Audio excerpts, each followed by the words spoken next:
Queridos hermanos, continuamos con nuestro estudio del Evangelio de Marcos.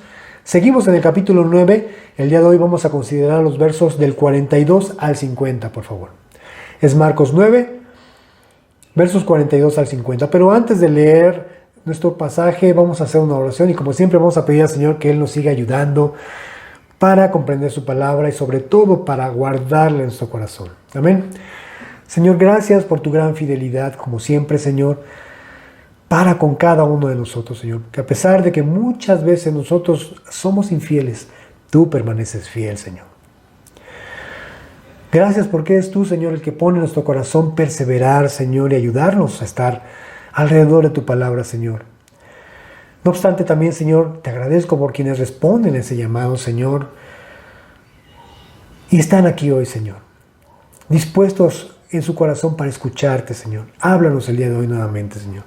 También elevamos nuestra oración a favor de quienes por alguna razón se han dejado de congregar, Señor. Tú conoces las circunstancias, Señor, y te rogamos, Señor, que tú los guardes de todo desánimo, de toda tentación, de duda, de incredulidad, Señor bendito, y que continúen perseverando, porque tu palabra dice que el que persevere hasta el fin, ese es el que será salvo. Así es que ayúdanos, Señor, a continuar buscando tu rostro, perseverando, no solamente en la congregación los domingos, sino también entre semana, Señor, repasar nuestras notas, Señor, venir, Señor, de continuo a tu presencia, a ese lugar secreto, estar en intimidad contigo, Señor.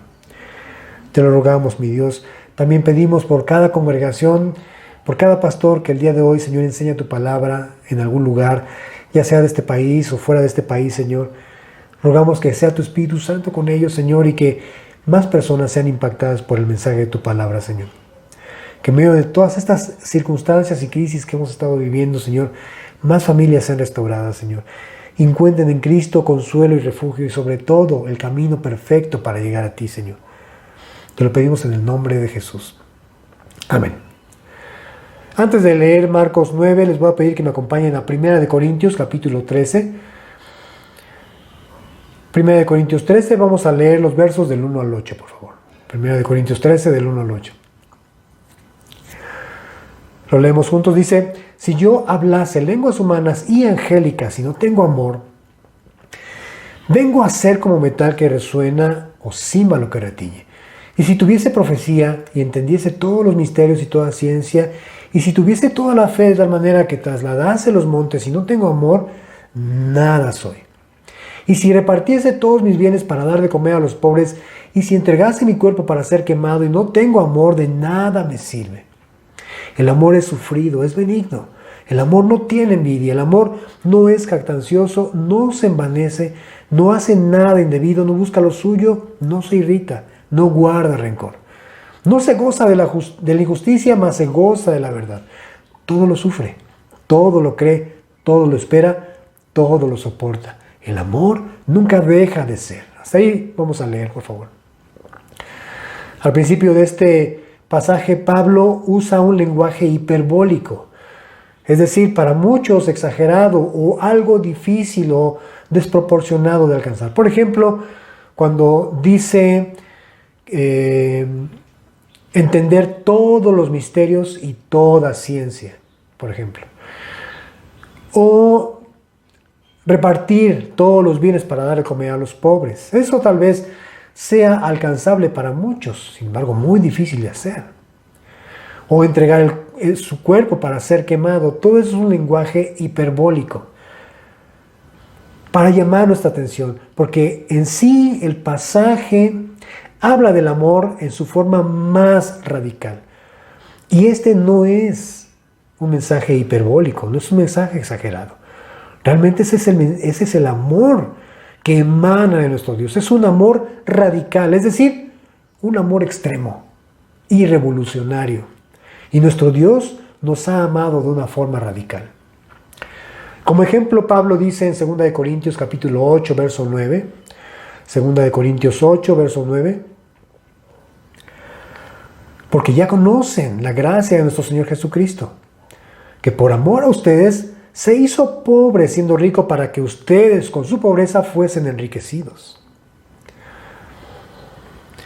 Ese es el mensaje que Pablo da a las iglesias y lo encontramos también de alguna forma en Filipenses 2, cuando dice: haya pues este sentir que hubo también en Cristo Jesús, el cual siendo en forma de Dios no estimó el ser igual a Dios como cosa a que aferrarse, sino que se despojó a sí mismo haciéndose obediente hasta la muerte y muerte de cruz. Se despojó siendo Dios, se hizo pobre él siendo rico, para que con su pobreza nosotros fuésemos enriquecidos. Ese es el amor extremo de nuestro Señor Jesucristo. El apóstol Juan dice en su primera carta, en el capítulo 3, verso 1, primera de Juan 3, 1. Vamos a leer solamente la primera parte. Dice: miren cuál amor nos ha dado el Padre para que seamos llamados hijos de Dios. Esa frase, miren cuál amor nos ha dado el Padre, es una interrogante que no precisa una respuesta, sino más bien pretende describir la clase de amor que Dios tiene para cada uno de nosotros, aun cuando en su pasado éramos nosotros enemigos de Él y por nuestros pecados nos habíamos mantenido lejos de Él. No importando lo que hayamos hecho, Él, a través de Jesucristo, nos ha llamado para ser sus hijos. Miren cuál amor nos ha dado el Padre para que seamos llamados hijos suyos. Así que el amor de Dios es radical. Y el Señor nos ha llamado a ser radicales nosotros también. El cristianismo en sí es un llamado radical de Jesucristo y pocos realmente han entendido la naturaleza de ese llamado. Actualmente el cristianismo se ha vuelto muy superficial, pero el mensaje radical del Señor sigue siendo el mismo, porque Él nos ha llamado a arrepentirnos de nuestros malos caminos.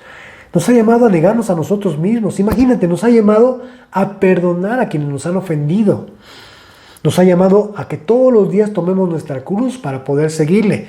Nos ha llamado a aborrecer nuestras propias vidas en el sentido de estar dispuestos a perderlas por Él, a renunciar a todo por Él y seguirle de forma incondicional. Como vemos, el mensaje de Cristo es radical y la respuesta de nosotros debe ser radical también de acuerdo a lo que Jesús nos dice. Ve conmigo a Mateo capítulo 22. Mateo 22, versículos 37 al 39. Jesús le dijo: amarás al Señor tu Dios con todo tu corazón y con toda tu alma y con toda tu mente. Este es el primero y grande mandamiento. El segundo es semejante: amarás a tu prójimo como a ti mismo. Este es el mensaje que hoy recibimos de Cristo. Y es un mensaje, como ustedes pueden ver, radical. Sus discípulos ya habían comprobado el gran amor de Jesucristo, porque en diversas ocasiones, a pesar de que Jesús había sido perseguido, habían intentado matarle, muchos religiosos enemigos suyos hablaban mal de él y conspiraban en su contra, pero no obstante él seguía amándolos. ¿Recuerdas a Jairo, el principal de la sinagoga de Capernaum? A pesar de saber el intento de muerte que estaban planeando los fariseos en su sinagoga, a pesar de ser uno de los enemigos del Señor, él, cuando llegó a pedirle que pusiese sus manos sobre su hija que estaba muriendo, el Señor no se negó a ir con él, a pesar de que sabía que Jairo estaba a favor de sus enemigos, de quienes lo perseguían, de quienes lo odiaban. Aún así, Jesús lo amó. En el caso de Judas también, todo el tiempo Jesús supo que Judas iba a ser el traidor. Aún así, le amó, como a todos los demás discípulos. Por eso es que entonces ellos entendían claramente ese mandamiento que les había dado en Juan capítulo 13, verso 34. Juan 13, 34. Jesús les dijo: un mandamiento nuevo les doy, que se amen unos a otros como yo les he amado, que también se amen unos a otros. Entonces ya sabían a qué se refería Jesús cuando dijo como yo les he amado. Por supuesto, ellos se sentían absolutamente amados por Él. Lo que aún todavía les faltaba decodificar en sus corazones y mentes era en sí el mandamiento: amarse unos a otros. Y esto lo vemos por esa disputa que hubo entre esos discípulos por la posición en el reino de acuerdo a como ellos lo imaginaban. Y en esa motivación estos hombres no estaban actuando con amor unos con otros, pues no pensaban en el prójimo, sino de forma egoísta. Pero Jesús les enseña el principio de cómo debemos tratarnos unos a otros, en especial los que son de Cristo. Y esto es como tratar a un niño, es decir, con ternura, con delicadeza, con mucha paciencia, con mucho amor. ¿Recuerdas? Esto lo hemos estado repasando en las últimas semanas. Marcos 9, verso 37. Vamos a leerlo juntos. Marcos 9, 37. Dice: el que reciba en mi nombre a un niño como este, me recibe a mí. Y el que a mí me recibe, no me recibe a mí, sino al que me envió. Este principio nos enseña a tratar entonces a los demás como si se tratara de Dios mismo. Pero también la lección que los discípulos aprendieron fue que ellos mismos son los beneficiarios de ese principio, porque ellos mismos son los niños. Y no solo ellos, sino también todo aquel que está a favor del reino de Dios, como aquel discípulo anónimo a quien Juan pretendió silenciar. ¿Recuerdas? Aquel que echaba fuera demonios en el nombre de Jesús. También él pertenece a la misma clase. Y Jesús dijo que todo aquel que haga un bien a los que son de él serán recompensados. Lee conmigo Marcos 9, verso 41.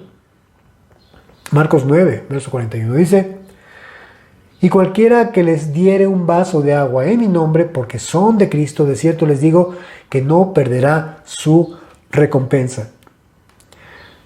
Sin embargo, por otro lado, el Señor advirtió consecuencias para quienes hacen tropezar a uno de sus pequeños. Por eso, el día de hoy necesitamos considerar, cuidar lo que toco, lo que piso y lo que veo. Cuidar lo que toco, lo que piso y lo que veo. ¿Ok? Así vamos a llamar a nuestro estudio el día de hoy. Jesús nos llamó a amar de forma radical. Lee conmigo Marcos 9, verso 42, por favor. Este es el pasaje del día de hoy. Vamos a leer el verso 42. Dice: cualquiera que haga tropezar a uno de estos pequeñitos que creen en mí, mejor le fuera si se le atase, una piedra de molino al cuello y se le arrojase al mar. En otras palabras, nada puede ser peor que hacer que otro cristiano peque o se aleje del Señor, ya sea a través de un mal comportamiento o acción que constituya un mal testimonio o un mal ejemplo. No debemos extrañarnos que Jesús advirtiera que hay consecuencias y lo advirtiera de forma tan severa y tan seria contra quien hace pecar, o contra quien peca, hacia otro hermano, contra otro hermano. Lee conmigo Mateo capítulo 5, verso 22. Mateo 5, 22. Ya el Señor había hecho este tipo de advertencias anteriormente en el Sermón del Monte. Dice Mateo 5, 22: pero yo les digo que cualquiera que se enoje con su hermano será culpable de juicio.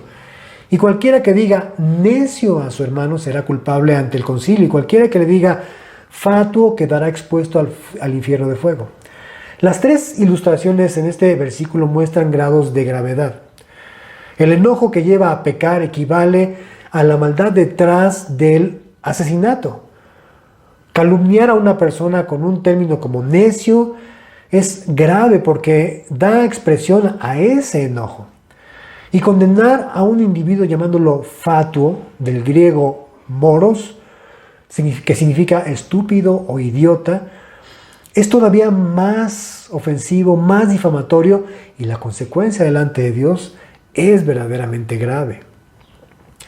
El Señor es muy serio cuando se trata de sus pequeñitos, porque ellos son el fruto de un sacrificio muy grande de amor que Dios derramó por cada uno de nosotros. La forma más efectiva que el Señor entonces enseñó para evitar hacer tropezar a un creyente es amándolo, mis queridos hermanos, amándolo. En Corinto, la carne que se ofrecía a los ídolos se vendía una vez que se terminaba el rito ceremonial de esa ofrenda para ese ídolo. Esa carne estaba en muy buen estado, se podía consumir, se podía comer, no obstante a que había sido ofrecido el animalito en sacrificio a un ídolo. Pablo seguramente supo que había ciertas dudas en algunos de la iglesia respecto a que si era correcto comerla delante de Dios.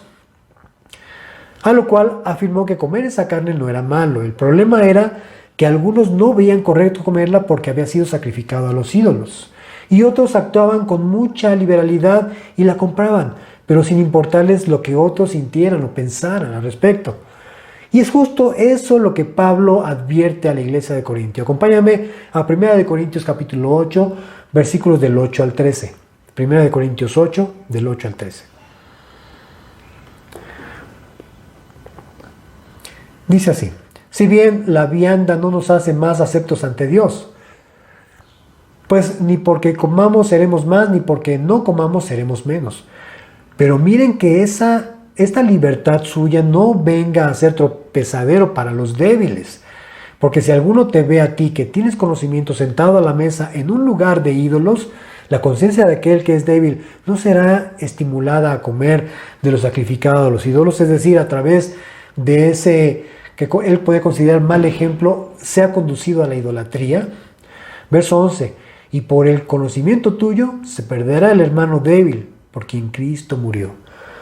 De esta manera, pues, pecando contra los hermanos e hiriendo su débil conciencia, contra Cristo pecan. Por lo cual, dice el verso 13, si la comida le es a mi hermano ocasión de caer, no comeré carne jamás, para no poner tropiezo a mi hermano. Fijémonos hasta dónde debe llegar el amor entonces.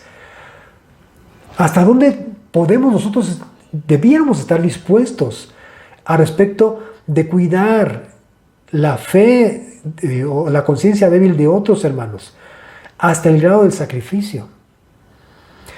El llamado es a no ser una piedra de tropiezo para nadie a través de cualquier hábito que tengamos los creyentes. Por eso la Biblia exhorta a poner a los demás en mayor importancia que nosotros. Dice Filipenses capítulo 2, que hemos estado meditando últimamente. Vamos a leer los versículos 3 y 4. Filipenses 2, 3 y 4. Dice: nada hagan por contienda o por vanagloria, antes bien con humildad, estimando cada uno a los demás como superiores a él mismo. Es decir, visto de otra manera, estimándote a ti inferior que a los demás.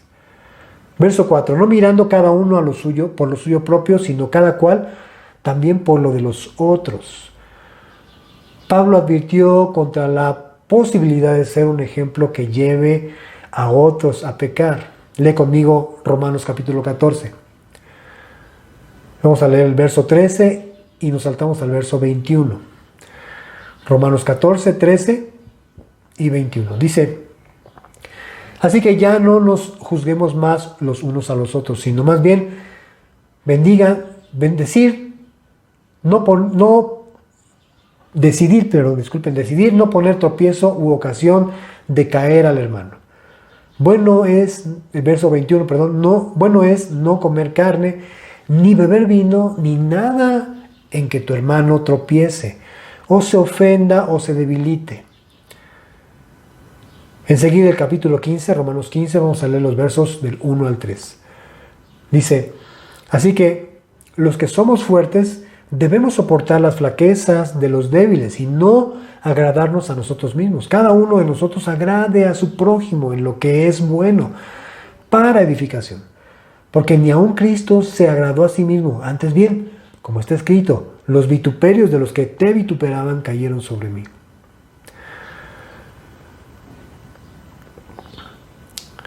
Escuché alguna vez el testimonio de un pastor que en cierta ocasión, en época navideña, invitó a su casa a un joven que había estado recluido primero en los Alcohólicos Anónimos y posteriormente sus adicciones lo llevaron a delinquir.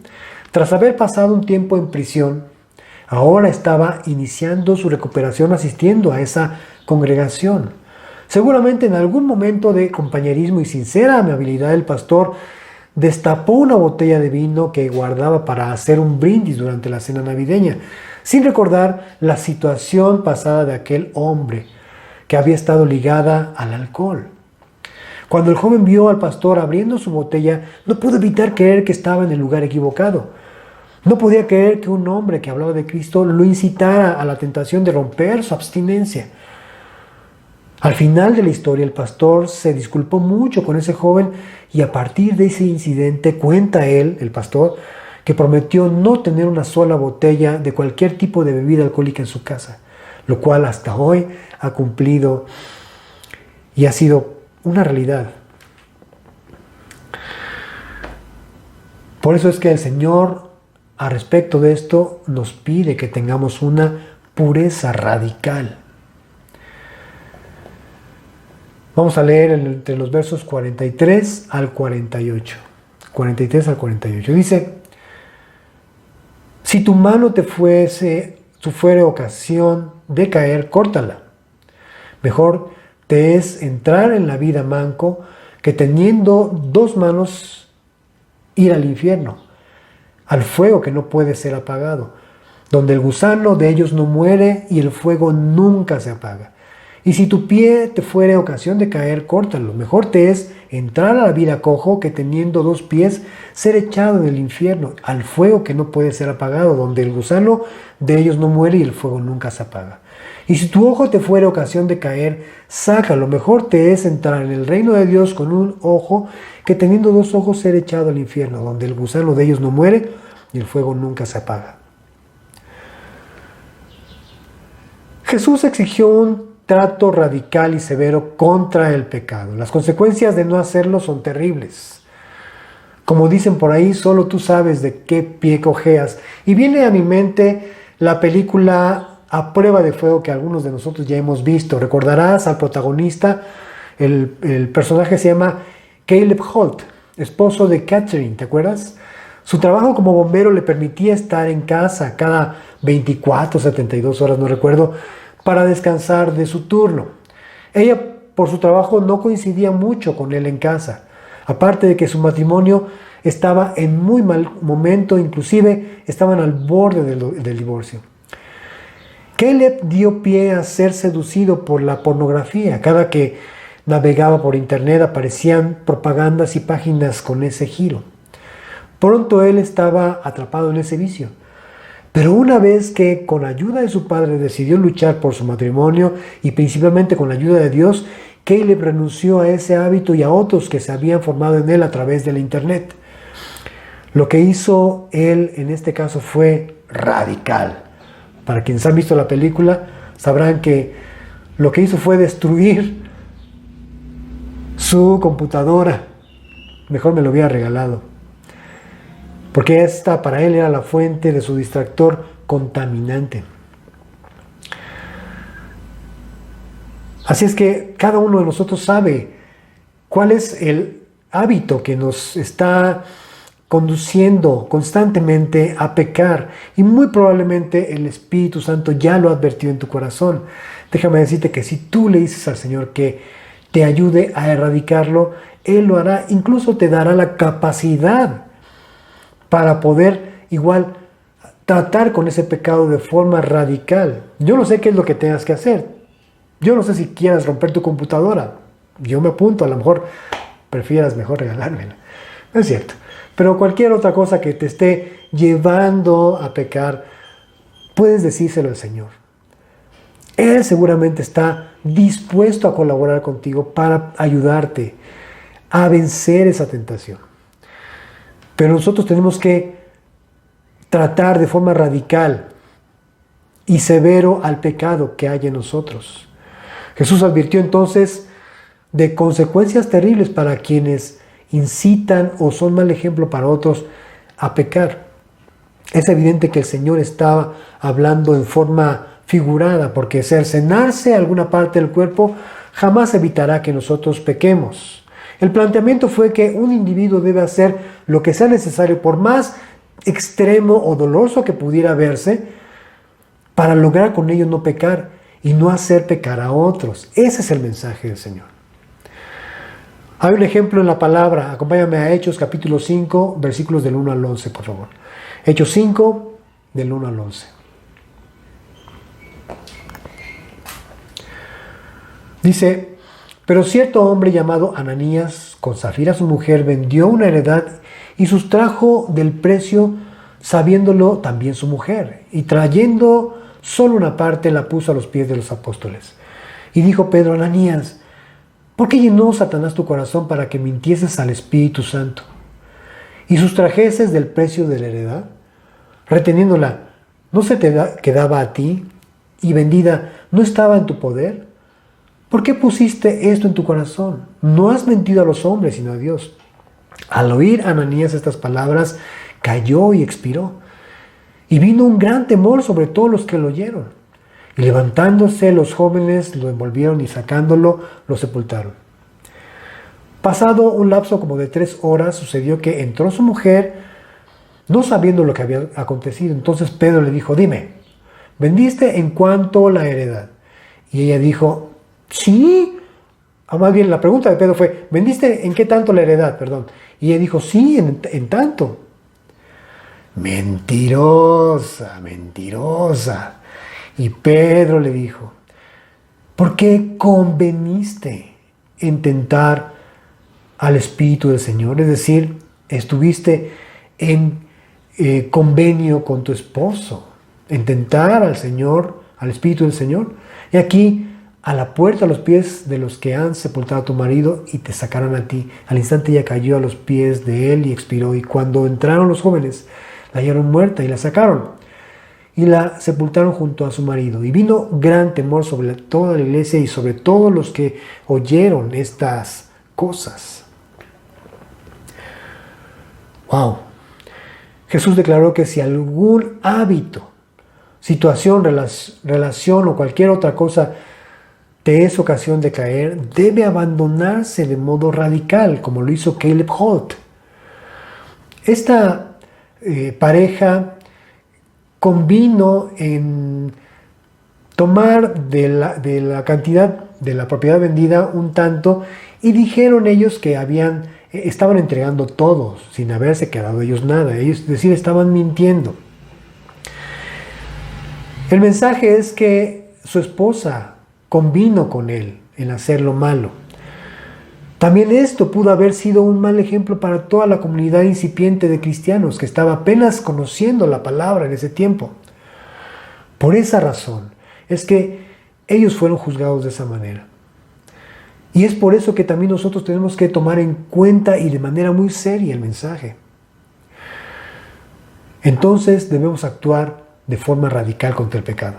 Los grandes peligros a menudo requieren medidas drásticas. Incluso si un sacrificio hace que en sentido figurado alguien quede o manco o cojo, sin un ojo. Vamos a suponer que sea en el tema financiero. Posiblemente haya o estés en algún negocio turbio. Posiblemente en lo social, alguna relación o alguna amistad que te esté llevando a pecar. A lo mejor es una amistad que no te conviene. De forma profesional también pudieras estar siendo un mal testimonio de alguien. Solo Dios lo sabe y lo va a hablar a tu corazón. O en cualquier otra manera. Eso es infinitamente mejor. Perder todo eso es infinitamente mejor que ser echado en el fuego eterno. Eso es el mensaje que Cristo está dándonos hoy a través de su palabra. En este pasaje Jesús menciona el infierno y usa la palabra Gehenna. No indica la referencia, disculpen ustedes, como indica la referencia al fuego que no se puede apagar. Gehenna siempre se refiere al infierno eterno, al lago de fuego, y no al lugar de los muertos en general, lo cual identifica lugar con otra palabra, que es Hades. El nombre Gehenna se deriva del valle de Hinnom, del Antiguo Testamento, localizado exactamente al sur de Jerusalén. Y maldito porque fue el lugar de culto a Moloch, el dios de los moabitas, de los amonitas, porque ahí es donde sacrificaban a los hijos, a ese ídolo terrible, espantoso. Luego se convirtió en un basurero de la ciudad. Y el fuego que prendían ayudaba a reducir la ceniza y los escombros y los desechos. La basura que ahí se depositaba provocaba una gran gusanera. Por eso es que finalmente los judíos lo tuvieron como un símbolo del sitio del castigo eterno. Y es por eso que Jesús lo menciona aquí, para que ellos tuviesen una aproximada visión de cómo es el infierno. Pero el Señor nos llama a una obediencia radical. Finalmente lee conmigo el versículo 49 y 50, por favor. Dice Jesús: porque todos serán salados con fuego y todo sacrificio será salado con sal. Bueno es la sal, mas si la sal se hace insípida, ¿con qué la sazonarán? Tengan sal en ustedes mismos y tengan paz los unos con los otros. Antes de la existencia de la refrigeración, la sal se consideraba buena porque era el conservante más ampliamente utilizado para los alimentos. Químicamente la sal, que es cloruro de sodio, es muy estable y no se degrada con facilidad. Pero a veces la sal recogida en los alrededores del Mar Muerto estaba contaminada con yeso, y si se procesaba incorrectamente podía perder su eficacia como conservante y se volvía insípida. Por eso es que el Señor hace ese señalamiento en Mateo capítulo 5, en el verso 13, diciendo, Mateo 5, 13, ustedes son la sal de la tierra, pero si la sal se desvaneciere, ¿con qué será salada? No sirve más para nada, sino para ser echada fuera y hollada por los hombres. Por eso es que en este pasaje que estamos leyendo en Marcos, el Señor insiste diciendo, tengan sal en ustedes mismos. Es decir, no sean insípidos, porque no teniendo sabor, ya no son útiles. ¿Ok? Y la sal es un símbolo del testimonio de la santidad y la justicia de Jesús vista a través de nosotros. De esta manera no seremos tropiezos, sino una influencia para que otros conozcan a Cristo. Quiero concluir a modo de propuesta con una aplicación práctica que reside en la orden radical que Cristo da a sus discípulos, cuando les dice al final del verso 50, tengan paz los unos con los otros. Tengan paz. Recordemos que estos hombres orgullosos competían discutiendo cuál de ellos era el más grande. Pero la lección final que Jesús da al respecto es la misma que hace 8 días consideramos. Y esta lección se basa en la enseñanza de Jesús. Ámense los unos a los otros como yo les he amado. Mis queridos hermanos, tenemos que tener cuidado con los adjetivos que usamos para las personas. Pidamos al Señor sabiduría. Yo no quise decir que beber alcohol sea un pecado. Realmente la Biblia no prohíbe beber alcohol. Lo que sí sanciona severamente es la embriaguez, eso sí. Es claro en la Biblia. Pero beber alcohol no lo es. No obstante, habrá quienes sí tengan una conciencia débil, una fe débil, y eso lo vean mal. Entonces, por amor a esas personas, eso y muchos comportamientos más, o hábitos más bien dicho, que nosotros tenemos como naturales, debemos ponerlos delante de Dios y pedir sabiduría, porque somos un cuerpo. Y Pablo finalmente lo advierte y nos exhorta en Romanos capítulo 14, que ya no nos acusemos a nosotros mismos, que ya no nos juzguemos unos a otros, más bien que aprendamos a no poner tropiezo unos contra otros. Y yo creo que eso es una necesidad que tenemos, de la cual debemos orar. Estamos hablando de amarnos unos a otros. A veces describimos eso como un sentimiento y creemos que hay personas a las que no estamos llamados a amar. ¿Por qué no lo sentimos? Posiblemente porque nos caen mal, pero justamente es ahí donde el Señor pone más énfasis.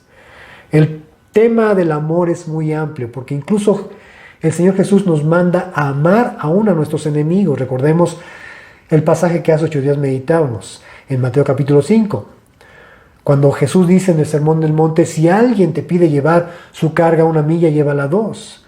Históricamente hablando, esto tenía un significado para el pueblo hebreo, porque ellos estando a merced de los romanos, porque recuerden que había un sitio romano, los judíos eran una colonia romana. Cualquier soldado, cualquier romano podía detener el avance, la marcha de cualquier judío y decirle que cargara un objeto para llevarlo a algún lugar. Esto les ofendía, los denigraba, claro está. Pero Jesús les dice que no se conformen con llevarla una milla, sino llévenla dos, es decir, doble, por favor. Háganlo mejor todavía. Eso es el amor. Entonces ya ahí no estoy hablando de sentimientos, estoy hablando de una acción. Jesucristo murió por todos nosotros no mereciéndolo. Y aún así decidió dar su vida. Entre nosotros debe haber tal amor entonces radical. Al igual que en Cristo hubo tal amor radical por nosotros. Vuelvo a insistir. El Señor está muy serio con el tema del cuidar de sus hijitos. Porque fueron ellos o somos nosotros el resultado, el fruto de un sacrificio de amor terrible que Él pagó en la cruz del Calvario. Y aunque su sacrificio es grande por nosotros, realmente su amor por nosotros es aún más. Por eso es que Él está muy serio con hacer caer a alguien por algún mal testimonio, por un mal ejemplo que nosotros demos. Pidamos al Señor sabiduría. Amén. Señor, te agradecemos por este mensaje. Mi Dios, guárdalo en nuestro corazón, Señor. Que no lo desechemos. Posiblemente sea un mensaje no muy popular entre nosotros, pero es un mensaje que está aquí en tu palabra, Señor. Y hablamos de edificarnos unos a otros, Señor. Así, Señor bendito, como lo hemos dicho ya, el amor, el fruto del amor es mucho más edificante para tu iglesia que todos los dones que tú has provisto también, sí, como el de hablar en lenguas o el de sanidades, pero amarnos unos a otros, eso, Señor, aún es más edificante. Tu palabra dice al respecto de quienes tenían liberalidad extrema al grado de poder comer cualquier cosa sacrificada a los ídolos sin considerar la conciencia de otros. Tu palabra dice que el conocimiento envanece, pero el amor edifica.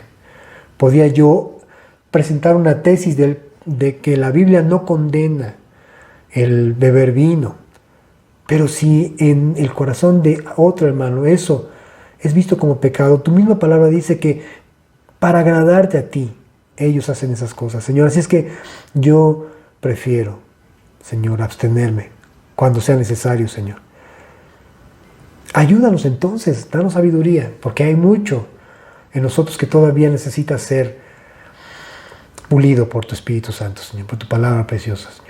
Ayúdanos como congregación, como comunidad, ayuda a tu iglesia a hacer un testimonio entre nosotros mismos. Amén.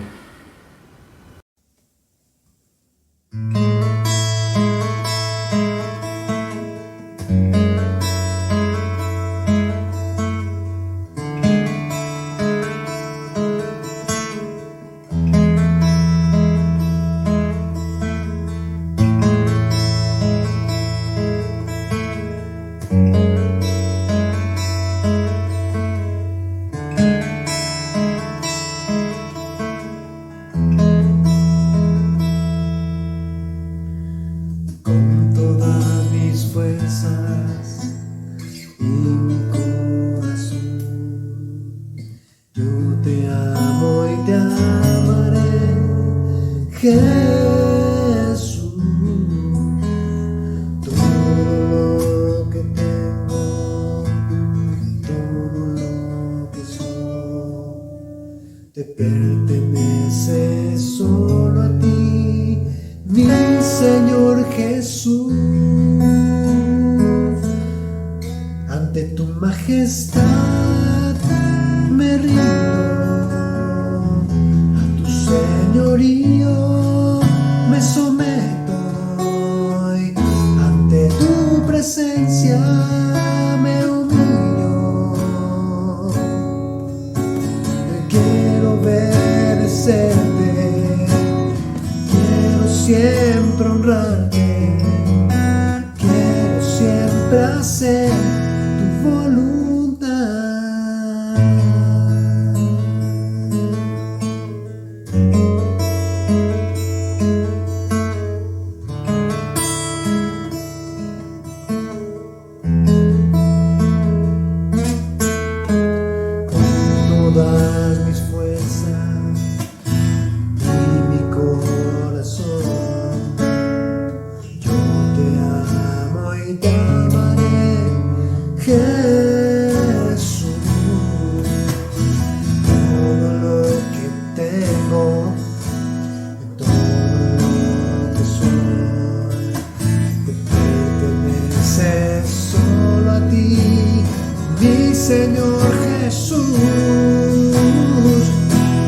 tu majestad me rindo, a tu señorío me someto, ante tu presencia me humillo.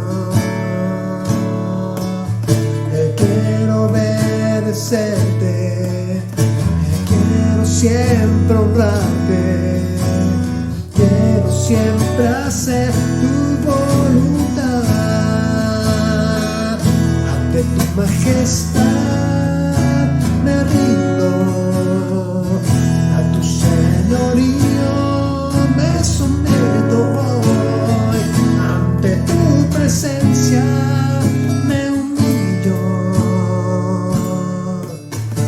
Quiero obedecerte, quiero siempre honrarte, quiero siempre hacer tu voluntad. Quiero siempre hacer tu voluntad. Quiero siempre hacer tu voluntad. Quiero siempre hacer tu voluntad. Quiero siempre hacer tu voluntad.